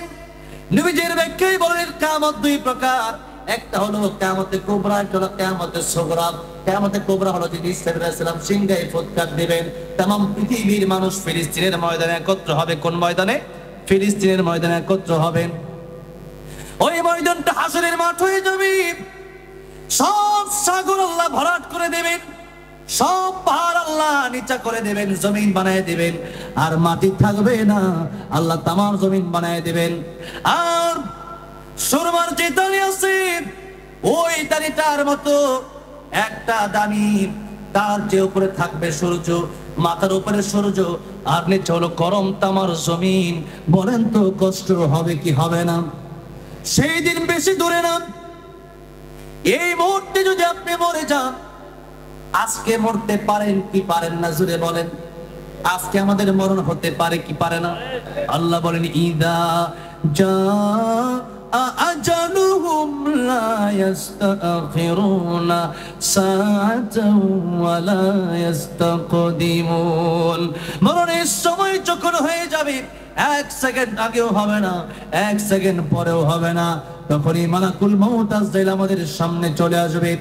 একদিন মাটির ভেতরে হবে ঘর, রে মন আমার কেন বন্ধ দোলন ঘর। কথা ঠিক কিনা? এই জন্য মালাকুল মউত যদি আজকে চলে আসে, আপনি মনে করতে পারেন আরো 10 বছর পরে আপনার মরণ হবে। না রে বন্ধু, না। কত আলোচক স্টেজে আলোচনা করতে করতে মারা গেল, কত শ্রোতা আওয়াজ শুনতে শুনতে মারা গেল, কত ফুটবল খেলোয়াড় ফুটবল খেলতে খেলতে মাঠেই মারা গেল। মিরপুর শহীদ বুদ্ধিজীবীতে একবার বুদ্ধিজীবীদের কবর আমি জিয়ারত করতে গেলাম। যেহেতু ওই মাঠে আমার প্রোগ্রাম মিরপুর, ঢাকা মিরপুরে, সেখানে আমি কবর জিয়ারত করতে গেলাম। কবর জিয়ারত করতে করতে একটা সময় দেখলাম একটা কবরে টাইলস করে লেখা আছে ফিরোজ শাহ গানের শিল্পী। আমার তখনই মনে পড়ে গেল, ওই শিল্পী তো সেই শিল্পী যিনি গান গেয়েছিল, 1 মিনিটের নাই ভরসা, সঙ্গ হবে রং তামাশা, দম ফুরাইলে বন্ধু চক্ষু বুঝিলে, দম ফুরাইলে বন্ধু চক্ষু বুঝিলে। গানটা গাইতেছিলেন, গাইতে গাইতে মাইকটা ছেড়ে স্টেজের ভিতরে শুয়ে পড়লেন।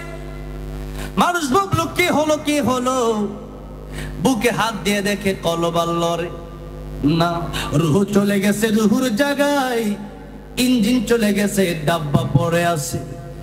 ইঞ্জিনটা চইলা গেলে হায়রে হায়রে হায়, ডাব্বাটা পইরা রইবে এই যে দুনিয়ায়। খালি ডাব্বার কোনো দাম নাই, খালি ডাব্বা কেউ রাখবে না, আপনার স্ত্রী খালি ডাব্বা রাখবে না। রুহ না থাকলে আজকে যদি একটা হাত কেটে যায়, একটা পা কেটে যায়, আজকে আপনি অসুস্থ হয়ে গেলে অনেক স্ত্রী হয়তো আপনার কাছ থেকে চলে যেতে পারে। এই জন্য বডির কোনো দাম নাই, দাম হলো অন্তরের, দাম হলো রূহ। ইল্লা মান আতাল্লাহ বিকলবিন সালিম। অন্তরটা যদি ভালো হয়ে যায়, ওই অন্তরটা নিয়ে যদি আল্লাহর দরবারে উঠতে পারে, এই কালো চেহারার দাম আর সাদা চেহারার দাম আমার আল্লাহর কাছে নাই। কালো বেলাল, কালো হাবশি গোলাম, এরপর নবী জান্নাতে গেছে। নবী জান্নাতে গিয়া দেখে টক টক টক টক করে হাঁটার আওয়াজ শোনা যায়। নবী ডাক দিয়ে বলে, জিবরাইল,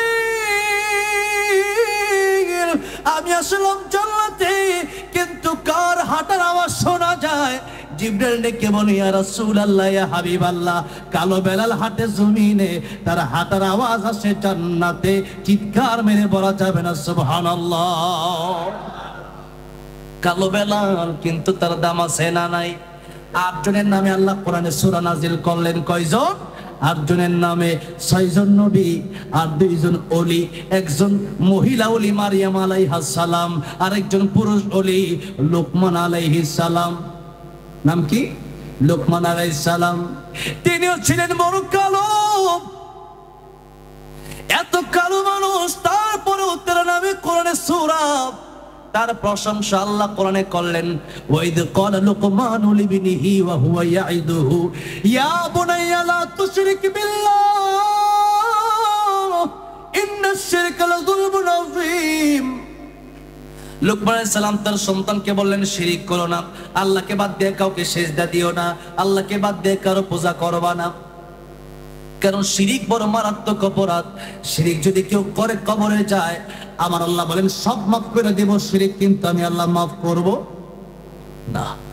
আল্লাহ নিজে বলেন, ইন্নাল্লাহা লা ইয়াগফিরু আন ইউশরাকা বিহি ওয়া ইয়াগফিরু মা দুনা যালিকা লিমান ইয়াশা ওয়া মান ইউশরিক বিল্লাহি ফাকাদ ইফতারা ইসমান আযীমা। আমি আল্লাহ তোমার চাইলে সব গুনাহ মাফ করে দেব, কিন্তু শিরকের গুনাহ আমি আল্লাহ মাফ করব না। সুতরাং যত গুনাহ পৃথিবীতে আছে, সবচেয়ে বড় গুনাহর নাম হলো শিরক। জোরে বলেন, সবচেয়ে বড় গুনাহর নাম কি? শিরিক। আজকে মুসলমানরা শিরিক করে কি করে না? হিন্দুরা শিরিক করে তাদের মায়ের পূজা কইরা, আর মুসলমানরা তাদের ভাইয়ের বাবার পায়ে সেজদা দিয়া আজকে শিরিক করে কি করে না? আমার আল্লাহর কাছে বড় কষ্ট লাগে এটা। আরে দুনিয়ার কোন স্বামী তো এটা পছন্দ করে না যে আমার স্ত্রী আমারে বাদ দিয়া অন্য কারোর সাথে রাত কাটা। কেউ পছন্দ করে নাকি? আর কোন বাবা কি এটা পছন্দ করে নাকি আমার ছেলে আমার বাপ না ডাকে অন্যরে বাপ ডাকে? কোন বাবা পছন্দ করে নাকি? বাপ যেমন পছন্দ করে না আমার সন্তান আমার এই বাপ ডাকবে, তার কেন বাপ ডাকবে, আমার স্ত্রী আমার এই স্বামী ডাকবে, রাত আমার সাথেই কাটাবে। অন্য কোন পুরুষের সাথে রাত কাটালে তার স্বামী তার মায়ের দেবে কি দেবে না বলেন? তার স্বামী মায়ের দেবে, মেজাজ গরম হয়ে যায়, মেজাজ হট হয়ে যাবে। আমার ভাইরা, আমার বন্ধুগণ, আমার মুরব্বী বাবাজিরা, যে আল্লাহ রাব্বুল আলামিন বললেন, হাল আতাব আলাল ইনসানি হিনুম মিনাদ দাহরি লাম ইয়াকুন শাইআম মাযকুরা।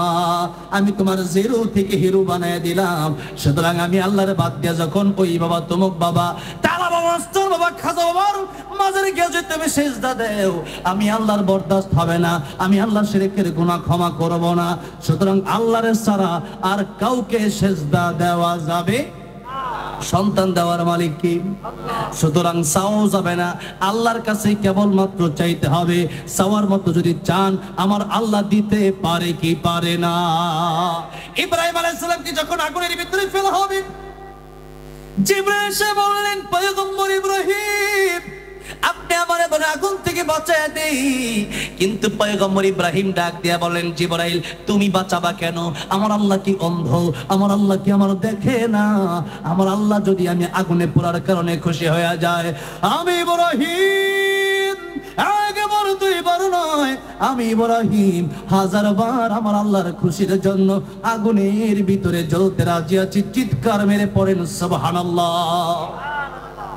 আল্লাহ বলেন আগুনের, ইয়া নারু কুনি বারদাও ওয়া সালামান আলা ইব্রাহিম। আল্লাহু আকবার। ও আগুন, আমার ইব্রাহিমের জন্য শান্তিদায়ক হয়ে যাও, বেশি গরমও না বেশি ঠান্ডাও না, এমন শান্তির আগুন হলো। পয়গম্বর ইব্রাহিম আলাইহিস সালাম 40টা দিন আগুনের ভিতরে ছিলেন। দুনিয়া থেকে বিদায় নেওয়ার পূর্বে দুনিয়ার মানুষকে ইব্রাহিম আলাইহিস সালাম বলে গেলেন, ও দুনিয়ার মানুষেরা, দিন আমি ছিলাম 40 দিনের ভিতরে আমি এত শান্তি পাইলাম, দুনিয়ার যত জায়গায় গেলাম আগুনের মতো শান্তি আমার জন্য আর কিছু ছিল না। চিৎকার মেরে বলা যাবে না সুবহানাল্লাহ। এই জন্য কবি বললেন, যে নামে ইব্রাহিমের আগুন হলো পানি, ডাকার মতো ডাকলে আজো সাড়া দেবেন তিনি রে মন, সাড়া দেবেন তিনি। কথা ঠিক না? এই জন্য চাওয়ার মতো চাইতে হবে। চাইবে একজনের কাছে, তিনি কে? আরো জোরে বলেন, তিনি কে? চাইতে হবে কার কাছে? আল্লাহর কাছে চাইতে হবে। কোন মাজারে, কোন বাবার কাছে, কোন খাজার কাছে চাওয়া যাবে না। এই জন্য আমার ভাইরা, আমার বন্ধুরা, আমার মুরব্বী, যে কথা বলতেছিলাম, কালো আলোর তোলার মাধ্যমে, বড় লোক আর গরিবের মাধ্যমে, বংশ বেশি ভালো আর ছোটর মাধ্যমে আল্লাহর কাছে দামি হওয়া যায় না। বরং আল্লাহ বলেন, ইন্না আকরামাকুম ইনদাল্লাহি আতকাকুম। যার অন্তরে আল্লাহর ভয় বেশি, সেই ব্যক্তি আমি আল্লাহর কাছে দামি। তাহলে এখন বুঝতে হবে, টাকা পয়সা কম থাকলেও সমস্যা নাই, কালো হলেও সমস্যা নাই, গরিব হলেও সমস্যা নাই, বংশ ছোট হলেও কোনো সমস্যা নাই, খাটো হলেও কোনো সমস্যা নাই। যদি আমার অন্তরে তাকওয়া থাকে, যদি আমার অন্তরে আল্লাহর ভালোবাসা থাকে, তাহলে ওই আল্লাহ রাব্বুল আলামিন আমারে ভালোবাসবেন কি বাসবেন না? সুতরাং ওই কবরে যেতে আমাদের যেতে হবে। ওই কবরে যাওয়ার আগে আল্লাহর ভয় অন্তরে নিয়ে যাওয়ার দরকার আমাদের আছে না নাই? আল্লাহর ভালোবাসা অন্তরে নিয়ে এরপরে কবরে যাওয়ার দরকার আছে না নাই? ওই কবরে যাওয়ার পরে ভালো করে লক্ষ্য করেন, আল্লাহ বলেন, ইন্নামা وليكم الله ورسوله والذين آمنوا الذين يقيمون الصلاة ويؤتون الزكاة وهم راكعون। আল্লাহ বলেন, বন্ধু বানাও তিনজনকে, যারা কবরে যাওয়ার পরেও কাজে আসবে। কয়জনকে? তিনজনকে বন্ধু বানাও। 1 নম্বরে ইমানদারের বন্ধু হবে আমার আল্লাহ। যদি বলেন 1 নম্বরে ইমানদারের বন্ধু হবে কে? আল্লাহ। 2 নম্বরে রাসূলুহু, ইমানদারের বন্ধু হবে রাসূল। কারণ নবীর সুপারিশ ছাড়া আমি আর আপনি গুনাহগার জান্নাতে যাওয়ার কোনো সুযোগ নাই। কিয়ামতের মধ্যে নবী হাউজে কাউসারের পানি পান করাবেন। এই জন্য 2 নম্বর বন্ধু হবে আল্লাহর রাসূল। জোরে বলেন, 2 নম্বরে বন্ধু হবে কে? 2 নম্বরে বন্ধু হবে আল্লাহর রাসূল। 3 নম্বরে আল্লাহ বলেন, ইমানদার নামাজি ব্যক্তিরা তোমাদের বন্ধু হবে। জোরে বলেন, 3 নম্বরে বন্ধু কি হবেন? ইমানদার নামাজি ব্যক্তিরা। অনেক নামাজি আছে, তারা মুনাফিক, আছে না নাই? নামাজও পরে সুদ খায়, আছে না নাই? নামাজও পরে ঘুষ খায়, আছে না নাই? নামাজও পরে টিভিও দেখে, আছে না নাই? এই জন্য খালি ইমানদার হলে হবে, নামাজও পড়তে হবে। আবার খালি নামাজি হলে হবে না, নামাজের অন্তরের ভিতরে ঈমান থাকার দরকার আছে না নাই? এই জন্য 3 জনকে বন্ধু বানাই আমরা কবরে যাব। রাজি আছি? কারা কারা 2 হাত আল্লাহর উঠা দেখাই তো, লিল্লাহি তাকবীর। আয় আল্লাহ তাআলা যারা হাতগুলো উঠাইলো, তাদের হাত থেকে তুমি কবুলের মঞ্জুর করে নাও। তোমার বন্ধু বানায়া কবরে যাওয়ার ব্যবস্থা তুমি করে দিও। জোরে বলেন আমিন। হাত নামান। আয় আল্লাহ রাব্বুল আমিন, এই এলাকায় তোমার খাস রহমত নাজিল করে দাও। প্রত্যেককেই তোমার বন্ধু বানায়া নাও। এবার আসেন, আপনাদেরকে সর্বশেষ 7টা কথা আমি বলতে চাই। জোরে বলেন কয়টা কথা? 7টা কথা আমি বলতে চাই। 1 নম্বর কথা, কবরের প্রস্তুতি নেওয়ার জন্য শিরক আমাদের ছেড়ে দিতে হবে। কি ছাড়তে হবে? শিরক। এটা জবানের মাধ্যমে হতে পারে, অন্তরের মাধ্যমে হতে পারে, আবার স্বীকৃতির মাধ্যমেও হতে পারে। এই জন্য জবানের মাধ্যমে যেরকম বাবার কাছে চাইলেন, এটা হচ্ছে জবানের মাধ্যমে। এই জন্য আল্লাহর কাছে চাইতে হবে। 2 নম্বর অন্তরের মাধ্যমে বিশ্বাস করলেন, যেরকম আল্লাহর একটা সিফাত আপনি দিয়ে দিলেন নবীরে। আল্লাহ বললেন কুল্লা ইয়ালামু মান ফিস সামাওয়াতি ওয়াল আরদিল গায়বা ইল্লাল্লাহ। আকাশ জমিনে যা কিছু হয়েছে, যা কিছু হবে, সব কিছুর মালিক, সব কিছু জানেন কে? ওইটার গুণ যদি নবীরে দিয়ে দেন। অথবা মনে করেন, আপনারা অনেকেই বলেন জনগণ ক্ষমতার উৎস, এরকম কথা আমাদের দেশে আছে না নাই? এরকম কথা যদি মনে করেন যে জনগণ ক্ষমতার উৎস, না না না, হাসিনাও মনে করেছিল 40 পর্যন্ত থাকবে কমপক্ষে, মরার আগ পর্যন্ত কোন বাপের বেটা তারা নামাতে পারবে না। এখন হাসিনা কই গেছে? দিল্লি। এখন বলেন তো ক্ষমতা তারা নামাইছে, কাম দিয়ে নামাইছে কি? যেরকম কেন হইছে?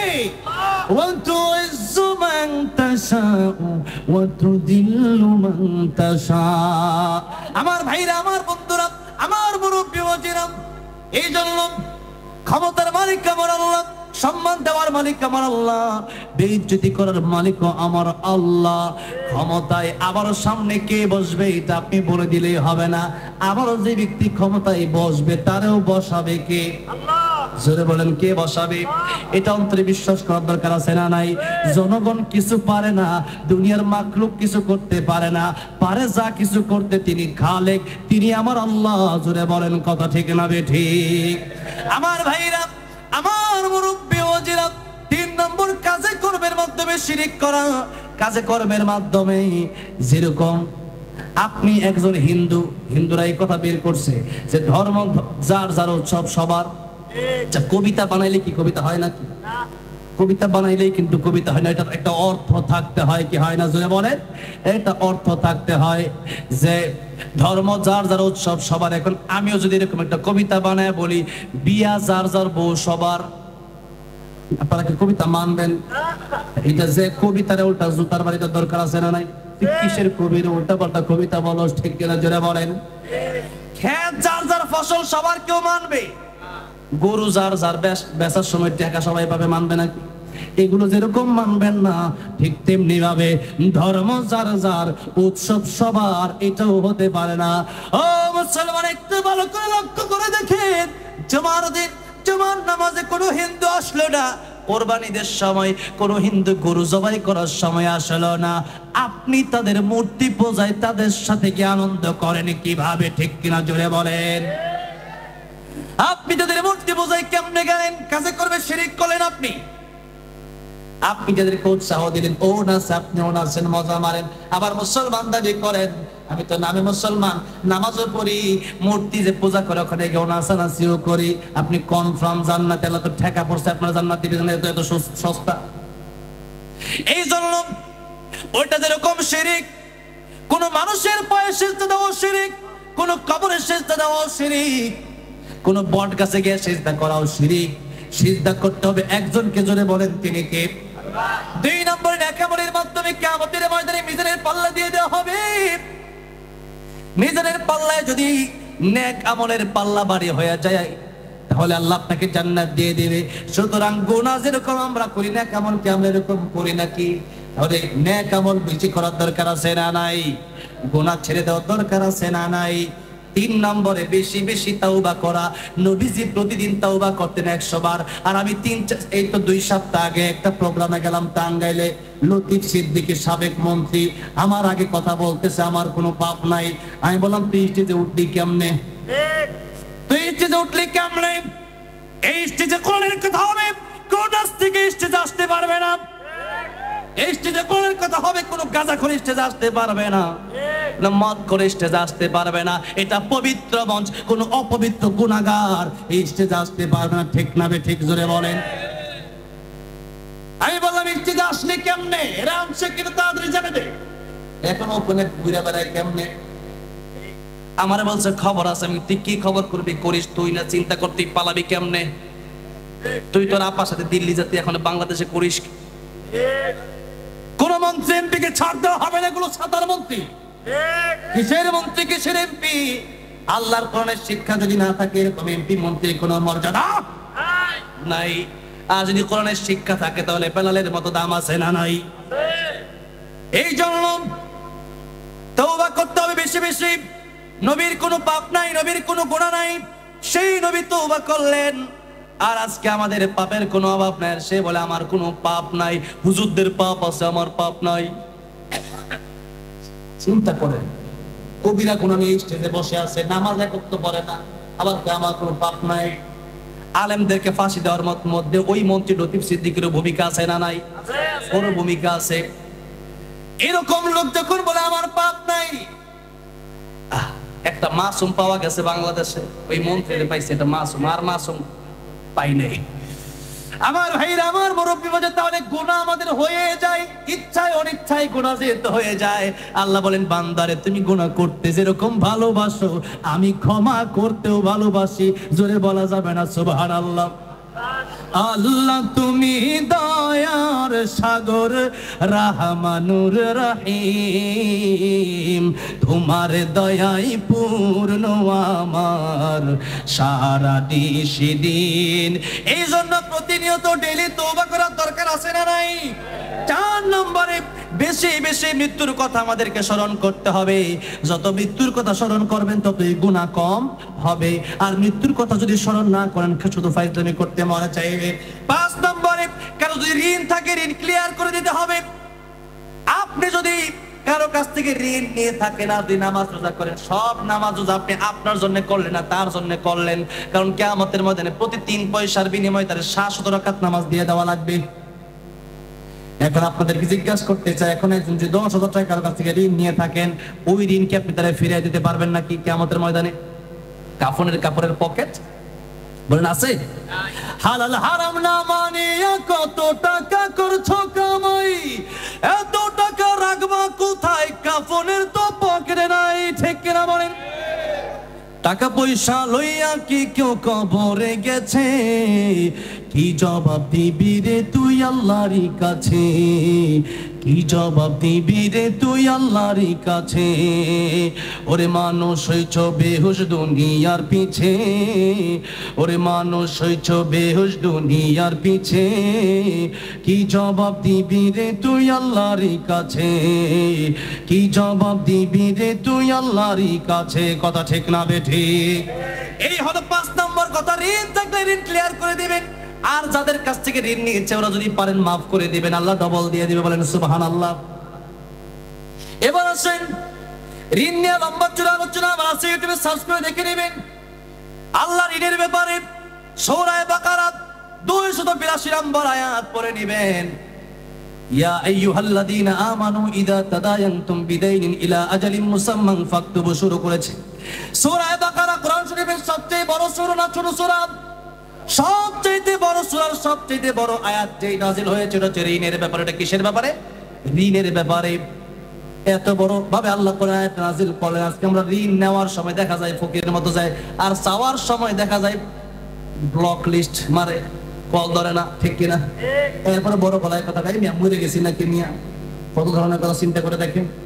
এই জন্য ঋণ নিয়ে যদি তাকে ফেরত না দেন, আপনি বাবা হইয়া সব সম্পত্তি দিয়ে দিলেন আপনার সন্তানরে, এরপরে মেয়েরে বললেন যে তোমার জন্য দোয়া করে দিলাম। কিসের দোয়া? এই অধিকার আপনারা কে দিচ্ছে? ছেলের যেরকম হক আছে মেয়ের হক আছে না নাই? দোয়া তো আপনি এমনি করবেন বাবা, যেহেতু দোয়া তো এমনি করবেন, কিন্তু মেয়ের হক মেরে দেওয়ার দরকার আছে না নাই? কোনো মেয়ে যদি বলে ঠিক আছে আমার সম্পত্তি আমি ইচ্ছাই দিয়ে দিলাম, কোনো সমস্যা নাই, আমার জামাইয়ের বাড়ির অভাব নাই, আমার বাইরে আমি দিয়ে দিলাম, তাতে কোনো সমস্যা নাই, কিন্তু জোর করে বোনের হক যারা মেরে খেয়েছেন, ভালো করে শোনেন, আজকে আমার কথা খারাপ লাগতে পারে, কিন্তু আমার দায়িত্ব বলা, কিয়ামতের ময়দানে আফসোস করবেন, বলবেন হুজুর তো ঠিকই বলেছিল, সেই দিন শুনে নাই। এই জন্য ঋণ থাকলে ঋণগুলা ক্লিয়ার করে দিবেন। আর তার বান্দা যদি না মাফ না করে, নবীজি জানাজা পর্যন্ত পড়াতেন না, নবীজি তার ঋণ ছিল তো জানাজা পড়াতেন না। আর আপনি ঋণ নিয়ে ঘুরতেছেন, নিজেকে জান্নাতি মনে করতেছেন, তো সোজা না। এই জন্য 5 নম্বর ঋণ থাকলে ঋণ ক্লিয়ার করে দিবেন। 6 নম্বরে ঈমান যে আপনি আনলেন, আল্লাহর কাছে সব সময় দোয়া করা, আয় আল্লাহ তাআলা ঈমানের উপর আমার অটল অবিচল রাখেন। সারা জীবন ঈমান ছিল, মরার আগে ঈমান হারা হইয়া মরছেন, লাভ আছে? আবার এমনও সাহাবী ছিল সারা জীবন কাফের ছিল, জিহাদের ময়দানে গেছে, যাওয়ার আগে বলছে রাসূলুল্লাহ মানে পড়ায় দেন লা ইলাহা ইল্লাল্লাহু মুহাম্মাদুর রাসূলুল্লাহ। কালিমা পড়ে মুসলমান হয়ে গিয়ে জিহাদের ময়দানে চলে গেল, শহীদ হয়ে গেল। মাত্র কয়েক ঘন্টার ব্যবধানে লোকটা জান্নাতে চলে গেল। সুতরাং মৃত্যুর সময় যদি ঈমান না থাকে তাহলে জান্নাতে যাওয়ার কোনো সুযোগ নাই। আল্লাহর কাছে বেশি বেশি দোয়া করো, আল্লাহ আমাদেরকে ঈমান সহকারে মৃত্যু দিয়ে দোয়া আমাদের করার দরকার আছে না নাই? 7 নম্বরে এমন কিছু কাজ করা দরকার যে কাজ করলে মৃত্যুর পরে আমল থাকে। যেমন আমার আগে হুজুর বলে গেছেন সদকায়ে জারিয়া, 2 নম্বরে ভালো কথা বলা, 3 নম্বরে নেক সন্তান রেখে যাওয়া।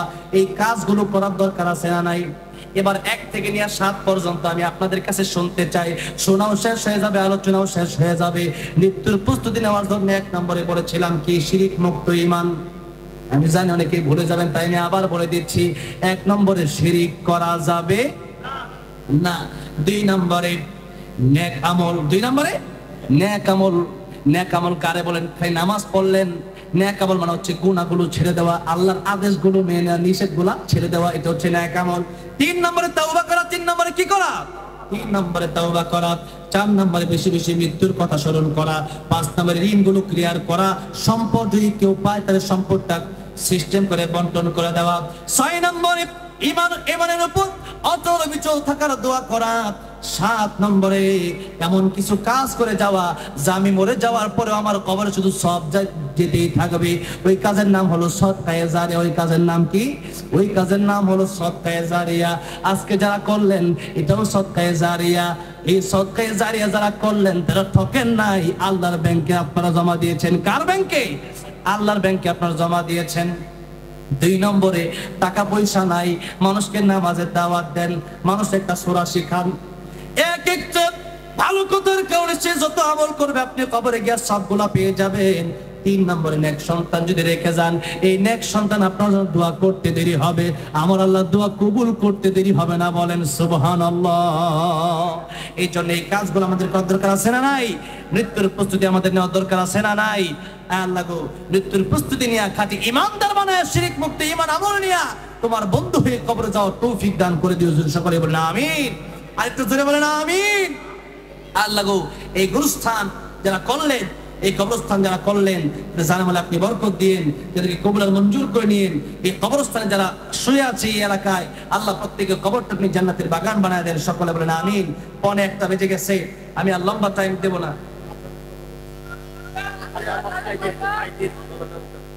আল্লামা সাঈদী তুমি মরণি শুনবেন আপনারা। একটা সময় ছিল বিগত 2 বছর আমি সঙ্গীত লেখার পরে আমাকে অনেকেই বলল এই গজল যেন কোনোভাবে না গাওয়া হয়, কারণ তারা তো আলেমদের পক্ষে না, তারা ছিল শয়তানের পক্ষে। আল্লাহকে যারা শয়তানের পক্ষে তাদের বিজয় বাংলার জমি তাদের জায়গা হবে না, ঠিক কিনা বলেন? আজকে যারা কোরআনের পক্ষে ছিল, আল্লামা সাঈদী বলেছিলেন বেশি লাফালাফি করবা না, মামু বাড়ি দিল্লি গিয়া পড়বা। ঠিকই মামু বাড়ি দিল্লি গিয়া পড়ছে। আল্লামা সাঈদী একজন জীবন্ত নবী ছিলেন, ঠিক কিনা জোরে বলেন? আজকে আমি আসার পূর্বে আমার প্রিয় ভাই মাসুদুর রহমান সিদ্দিকী ভাই সঙ্গীতটা গেয়েছে। আল্লামা সাঈদী রাহমাতুল্লাহির কারণে আজকে আমরা এই তাফসীরের ময়দানটা পেয়েছি, ঠিক কিনা জোরে বলেন? আজকে আল্লামা সাঈদীর অবদান আমরা ভুলতে পারবো না। এই জন্য এই সঙ্গীতটা আমি গাইতে চাই, আপনারা শুনবেন। অল্প করে আমি গাবো, এরপরে আজান হবে, এরপরে মোনাজাত হবে। আল্লামা সাঈদী তুমি মরণি, শহীদ হয়েছো তুমি এটাই জানি। আমি এই সঙ্গীত লেখার পর আমার বললো সাঈদী শহীদ হলো কেমনে? আমি বললাম সাঈদী সাহেব এমনি মারা যায় নাই, যে ডাক্তার সাঈদী সাহেবকে ইনজেকশনের সাথে বিষ মেশায়া শহীদ করেছে সেই ডাক্তাররা আজ খুঁজে পাওয়া যায় না। 2 নম্বর কথা হলো সাধারণ শহীদ না হলেও আল্লাহর রাস্তায় যে ব্যক্তি মরে যায় সে শাহাদাতের মর্যাদা লাভ করে। এই যে মাহফিলে যারা আসছেন তারাও যদি এখানে মরে যান তারা শহীদি মৃত্যু লাভ করবেন। বলেন সুবহানাল্লাহ। এই জন্য আমি বলেছি শহীদ হয়েছে। আল্লামা সাঈদী তুমি মরণি, শহীদ হয়েছো তুমি তাই জানি। কারাগারে কাটালে 13টি বছর, বাতিল কে পেছে তোমায় দেখে থর থর, ঠিক কিনা? তুমি যে ছিলে মোদের নয়ন মনি, শহীদ হয়েছ তুমি এটাই জানি। আল্লামা সাঈদী তুমি মরনি, শহীদ হয়েছ তুমি এটাই জানি, শহীদ হয়েছ তুমি এটাই জানি। আল্লাহ আল্লামার কবরকে জান্নাতের উচ্চ মাকাম বানায় দেন, সকলে বলেন আমিন। আল্লাহ আমাদেরকে শহীদের মৃত্যু দান করেন, বলেন আমিন। এরপরে আমার ভাই আমাকে এতগুলো লেখা দিয়েছে যেটা আমি গাইতে গেলে 3টা-4টা বেজে যাবে না। আমার ভাই বলছে আজকে আজান দেন, তবে এত রাতে আজান দেওয়ার পক্ষে আমি ছিলাম না এক সময়, কিন্তু মক্কা মদিনা যাওয়ার পরে দেখলাম আজান হয় 6 বার। আজান হয় কয়বার? হ্যাঁ, কোনটা কোনটা? আমার ভাইরা, আমার যুবক ভাইরা তো কষ্ট করলো, তাদের সবগুলো আপনার আমি রাখতে পারবো না আমি জানি, মানে আমার তো দেখো, কিন্তু আমার ভাই যেহেতু অনেক, ভাই আমাকে অনেক কষ্ট করেছেন, ওই দিনে গিয়েছিলেন না? হ্যাঁ, আমার ভাই আলহামদুলিল্লাহ অনেক কষ্ট করেছে, আমার যুবক ভাইরা বেশি কষ্ট করছে এই মাহফিলের জন্য, আর মুরব্বী বাজিরও কষ্ট করেছেন, তারা টাকা পয়সা দিয়েছেন এই মাহফিলে। সবারই অনুরোধ রাখা দরকার, তবে একদিনে তো সম্ভব না, আবারও আসবো ইনশাল্লাহ, আবারও রাখবো ইনশাল্লাহ, বলেন আমিন, বলি ইনশাআল্লাহ। এবার মদিনার মাটির এই গজলটা গাওয়ার পরে আল্লাহ আমার মক্কা মদিনা দেখা তৌফিক দিয়েছে, এটা আমার সবচেয়ে প্রিয় গজল, শুনবেন যতটুকু পারি, দেখি কতটুকু পারা যায়, ঠিক আছে? হ্যাঁ, পুরোটা। ও মদিনার মাটি রে, সকল সুখ বুঝিত ওর কপালে। ও মদিনা রে, তোর বুকে আমার নবী, যার লাগে পাগল সবই, যার তরে হইল সৃষ্টি ত্রিভুবন। কাঁদি আমি সারাক্ষণে, কখন যাব সেখানে, সহে না সহে না আর পরাণে। ও মদিনার মাটি রে, সকল সুখ বুঝি তোর কপালে। ও মদিনা রে,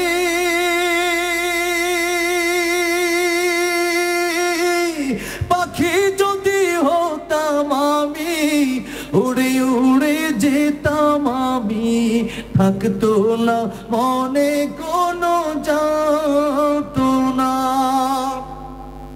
দেহে নাই পাখায় আমার, সাথে নাই টাকায় আমার, কেমনে কেমনে যাব সেখানে।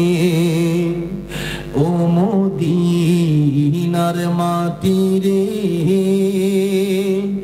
সকল সুখ বুঝি তোর কপালে। আল্লাহ, জীবনে একবার হলেও আমার প্রাণের নবীর রোজা জিয়ারত করার তৌফিক সবাইরে দিয়ে দিও, জোরে জোরে বলেন আমিন। আর দেরি করতে চাই না, এখনই মোনাজাত হবে। আমার অনেক মুরব্বি ভাবে আজকে তাহাজ্জুদের আযান দিতে হবে, ঠিক আছে?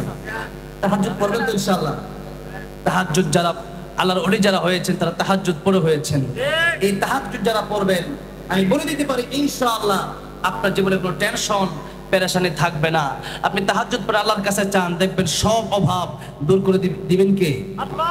কে দূর করে দিবেন? আল্লাহ। তাহাজ্জুদের পরে একটু কাঁদবেন, দেখবেন সারা দিনটা ভালো যাবে, অন্তরটা ভালো থাকবে, দিলটা নরম থাকবে। তো তাহাজ্জুদ পড়ার চেষ্টা করবো তো ইনশাআল্লাহ। মাসে একদিন পড়েন, একদিন পরে দেখেন, আজকে গিয়ে বাড়িতে গিয়ে তাহাজ্জুদ পড়ে ঘুমায়, দেখেন কত আরাম লাগে, ঠিক কিনা বলেন? এই শান্তি যারা তাহাজ্জুদ পড়ে না তারা পাবেন, যারা পড়ে এরা বুঝের শান্তি কত বেশি, ঠিক কিনা বলেন?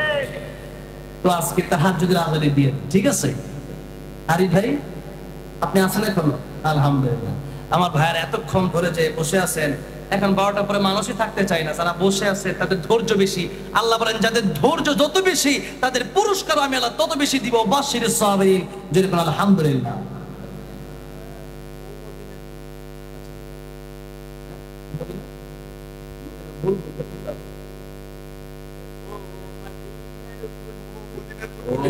ও তো মনেই নাই, কত 12 বছর আগের বছর। আমার মনে নাই ভাই, আমি একদিন মনে করে এসে মুখস্থ করে এসে গাবো না ইনশাআল্লাহ। এবার আজানটা দিয়ে দিই, ঠিক আছে?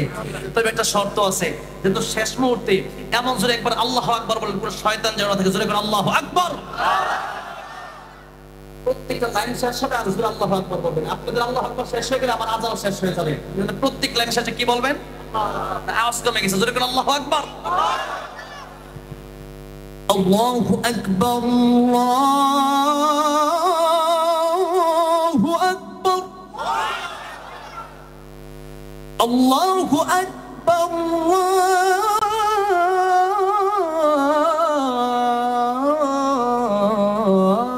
আল্লাহু আকবার। আশহাদু আন লা ইলাহা ইল্লাল্লাহ,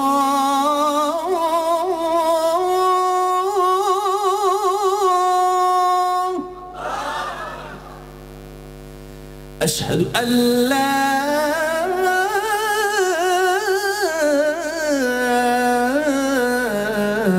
إله إلا الله،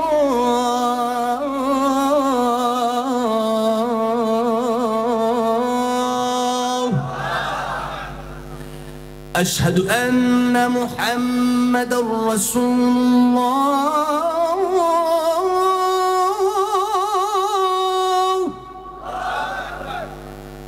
أشهد أن محمدا رسول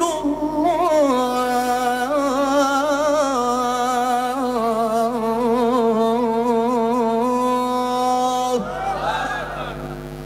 حي على الصلاة،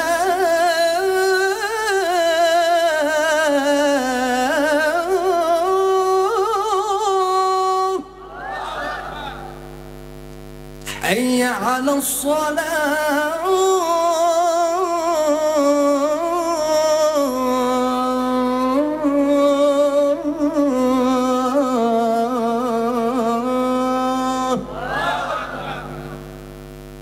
حي على الفلاح،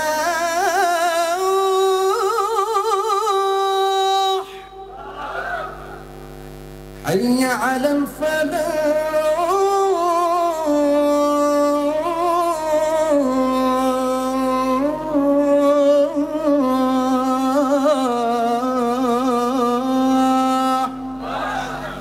الله أكبر، الله أكبر، لا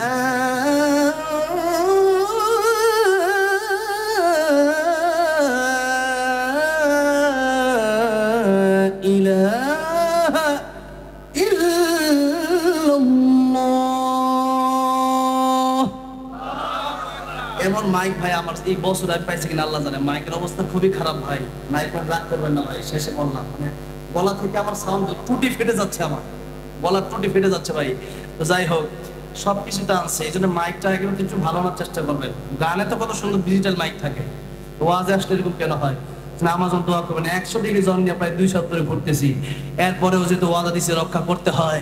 আমার ভাইরা, আমার মুরব্বি ভাই যারা এতক্ষণ ছিলেন, আমি খুব খুশি হয়েছি আজকের এই প্রোগ্রামে আমার যুবক ভাইদেরকে দেখে, আপনাদেরকে দেখে। আজকে যারা চলে গেছেন, গুরুস্থানে শুয়ে আছেন, তাদের জন্য মোনাজাত হবে এবং আমাদের জন্য দোয়া করার জন্য আমাদের গুনাহগুলি মাফ করে দেয়, আমাদের যেন নবীর সাথে আমাদের হাসর নাসর করে জান্নাতের মালিক বানান, বলেন আমিন। অনেকেই দোয়া চেয়েছেন অসুস্থ, যিনি শিফায়ে কামাল আজা দান করেন, বলেন আমিন। আল্লাহ যিনি মাহফিল উসিলায় দুনিয়াতে শান্তি পরকালে ছিল মুক্তি দিয়ে দেন, চলে বলেন আমিন।